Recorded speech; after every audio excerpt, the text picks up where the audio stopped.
Hello friends. आज हम adobe Photoshop के ट्यूटोरियल नंबर 3 में आपके लिए लेकर आए हैं लेयर कॉन्सेप्ट्स। किस तरह से लेयर ऐड कराया जाता है और लेयर का क्या मकसद है, आज हम इस ट्यूटोरियल में सीखेंगे। तो सबसे पहले आपने एक न्यू फाइल को क्रिएट किया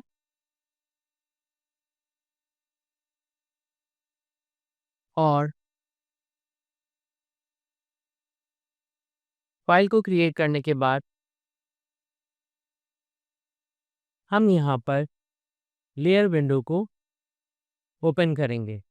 लेयर विंडो को ओपन करने के लिए हम कीबोर्ड से F7 बटन को प्रेस करते हैं। F7 बटन को प्रेस करने से लेयर विंडो ओपन हो जाती है। यहाँ देखें, इस वक्त हम बैकग्राउंड के ऊपर मौजूद हैं, यानी ये जो आपकी न्यू फाइल क्रिएट है ये आपका बैकग्राउंड है।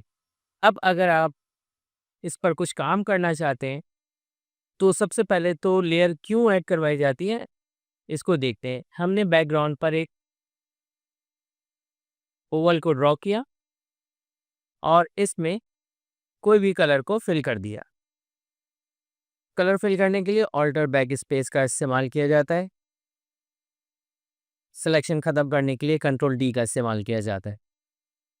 अब अगर आप इस सर्कल की डायरेक्शन को चेंज करना चाहते हैं तो आपने मूव टूल लिया और जब आप सर्कल को मूव करवाएंगे तो यहाँ पर एक मैसेज आ जाएगा आपको, could not use the move tool because the layer is locked.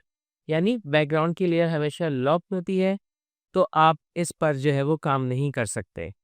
अगर यही काम आप लेयर ऐड करा के करेंगे तो देखिए क्या होता है। लेयर विंडो के नीचे सेकंड बटन आपका है क्रिएट अ न्यू लेयर। जब आप इस पर क्लिक करेंगे तो एक लेयर ऐड हो जाएगी और आप यहाँ पर वही काम कीजिए। आपने इलेक्ट्रिकल मार्क्यू टूल से सर्कल बनाया, ऑल्टर बैक स्पेस से इस पर कलर भरा और अब आप इसको जहाँ पर भी मूव करवाना चाहें आप इजीली मूव करवा सकते हैं। इसी तरह आप कंट्रोल डी से सिलेक्शन ख़त्म करके एक और लेयर ऐड करवाएं और यहाँ पर आप रेक्टेंगुलर मार्क्यू टूल से एक रेक्टेंगल को ड्रॉ कीजिए। इसमें कलर फिल कीजिए कंट्रोल बैक स्पेस से और आप उसको मूव करवाएं मूव टूल से। तो आप किसी भी डायरेक्शन पे लेके जाएंगे तो ये बासानी मूव हो जाएगा। अगर आपको इस सर्कल को मूव करवाना है तो ये सर्कल लेयर नंबर 1 पर है। लेयर नंबर 1 पर आप क्लिक करें और इस सर्कल को आप मूव करवाएं। इसी तरह अगर आप रेक्टेंगल को मूव करवाना चाहते हैं तो रेक्टेंगल की लेयर पर क्लिक करें और रेक्टेंगल को मूव करवाएं। अब अगर आप किसी भी लेयर को डिलीट करना चाहते हैं तो सिर्फ वही लेयर होगी, आपका जो प्रीवियस वर्क है उस पर उसका कोई असर नहीं होगा।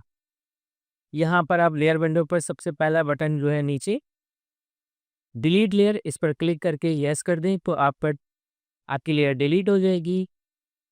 इस तरह से आप लेयर की मदद से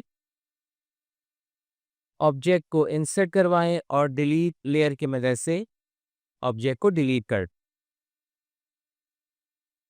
अब हम इसके बाकायदा एक वर्किंग स्टार्ट करने वाले हैं। इसके लिए हम कुछ पिक्चर फाइल्स को ओपन करते हैं। फाइल के जाइए ओपन। यहाँ पर सबसे पहले आपके पास है बैकग्राउंड। बैकग्राउंड की पिक्चर ओपन हो जाएगी। मूव टूल से आप इसके टाइटल से इसको अलग कीजिए और बैकग्राउंड इस न्यू फाइल के ऊपर ट्रांसफ़र करें। अब आप देखें, आप इसको कंट्रोल टी से रीसाइज कीजिए। ये तमाम चीज़ें हम प्रीवियस लेक्चर में डिस्कस कर चुके हैं। अब हमने बैकग्राउंड को सेट कर दिया। अब आ जाइए दूसरी फाइल को ओपन करते हैं। फाइल पे ओपन और यहाँ पर हमने एक दूसरी पिक्चर फाइल को ओपन किया जो कि कलर पेन ब्रश कलर की प्लेट है। इसको आपने इसके ऊपर ट्रांसफ़र किया और इसके बाद कंट्रोल टी से इसको बड़ा कर दिया।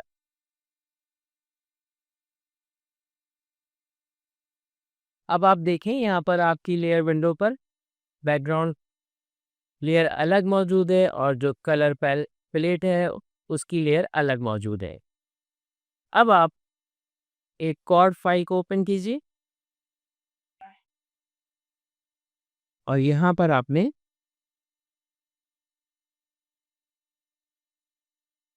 कुछ कलर्स जो कि हमने सेव कर रखे हैं इसके ऊपर ट्रांसफ़र करते हैं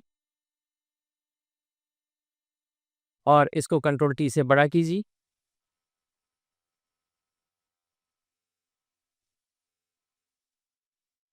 एडजस्ट कीजिए।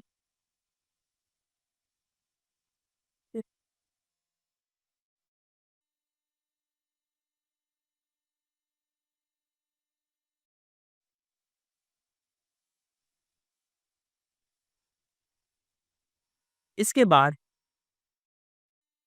आप एक और फाइल को ओपन कीजिए। यहाँ पर हमारे पास ब्रश है। ब्रश को हमने इसके ऊपर मूव करवाया। कंट्रोल टी से हमने इसको बड़ा किया।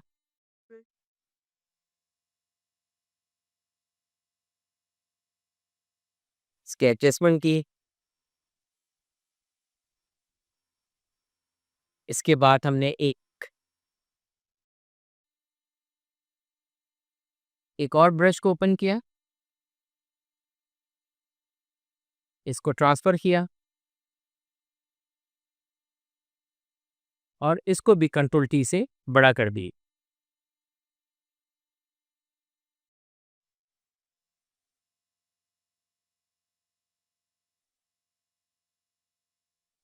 तो इस तरह से हमने मुख्तलिफ फाइल की मदद से एक पूरा फॉर्मेट क्रिएट किया। अब यहाँ पे देखिए, अगर आपको किसी भी लेयर को डिलीट करना है तो आप उस लेयर को सिलेक्ट करके डिलीट कर सकते हैं। Delete the layer number 3 yes करेंगे तो आप देखें लेयर नंबर डिलीट हो गई। कंट्रोल Z से मैं इसको वापस लेकर आता हूँ। इसी तरह अगर आप किसी लेयर को मूव करवाना चाहते हैं, जैसे मैं इस ब्रश की सेटिंग को चेंज करना चाहता हूँ, तो मैं इस ब्रश के ऊपर राइट माउस क्लिक करूँगा। ये ब्रश जो है लेयर नंबर 4 पर है। आप देखिए लेयर नंबर 4 सेलेक्ट हो गई है और अब आप कंट्रोल T से इसको सेट कीजिए या मूव करवाएं। इसी तरह ये वाला ब्रश है, ये ब्रश लेयर नंबर 5 पर मौजूद है। कंट्रोल T से इसको हमने मूव करवाया, थोड़ा सा बड़ा किया और उसके बाद हमने इसको मूव करवा दिया।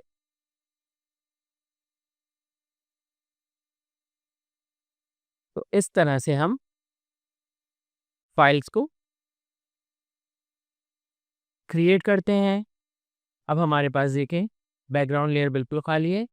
लेयर नंबर 1 पर बैकग्राउंड है, लेयर नंबर 2 पर कलर्स की प्लेट है, नंबर 3 पर कलर्स है, नंबर 4 पर ब्रशेस है, नंबर 5 और नंबर 4 पर ब्रश है। तो इस तरह से ये आपकी फाइल बन के तैयार हो गई। एक खूबसूरत सा फॉर्मेट आपने बना लिया है। अब इसको सेव करते हैं। फाइल पे जाइए, सेव एज़ कीजिए। अब अगर यहाँ पर आप इसको सेव करना चाहते हैं, हमने इसका नाम सपोज़ ABC रख दिया। अगर आप फ़ोटोशॉप के फॉर्मेट में इसको सेव करना चाहते हैं तो फॉर्मेट में PSG को सिलेक्ट कीजिए। अदरवाइज़ अगर आप इसको पिक्चर फॉर्मेट में कन्वर्ट करना चाहते हैं तो आप फॉर्मेट के ड्रॉप डाउन पर क्लिक करके JPG पर क्लिक कीजिए और इसको सेव करवा दें। ओके कीजिए। अभी आपकी फ़ाइल पिक्चर फॉर्मेट में सेव हो गई है। मैं इसको मिनिमाइज़ करता हूँ और यहाँ पे देखिए ABC की फ़ाइल डेस्कटॉप पे मौजूद है। इसको डबल क्लिक करके जब मैं ओपन करूँगा तो ये पिक्चर फॉर्मेट में डिस्प्ले हो जाएगी। तो ये था लेयर का काम। लेयर को किस तरह से ऐड करवाया जाता है, लेयर को किस तरह से डिलीट किया जाता है। तो आज की ट्यूटोरियल में आपने ये सीखा। उम्मीद है स्टूडेंट्स आपको समझ में आ गया होगा। आगे भी हम ऐसे बहुत सारे बैकग्राउंड्स, पिक्चर्स वगैरह बनाते रहेंगे। अगर ट्यूटोरियल पसंद आया हो तो उसे लाइक, शेयर्स और सब्सक्राइब ज़रूर कीजिएगा। बेल आइकॉन को प्रेस कीजिएगा ताकि हर आने वाली वीडियो का नोटिफिकेशन आपको वक्त पर मिल सके और आप हमारे साथ एडोब इसी तरह से सीखते रहें। शुक्रिया।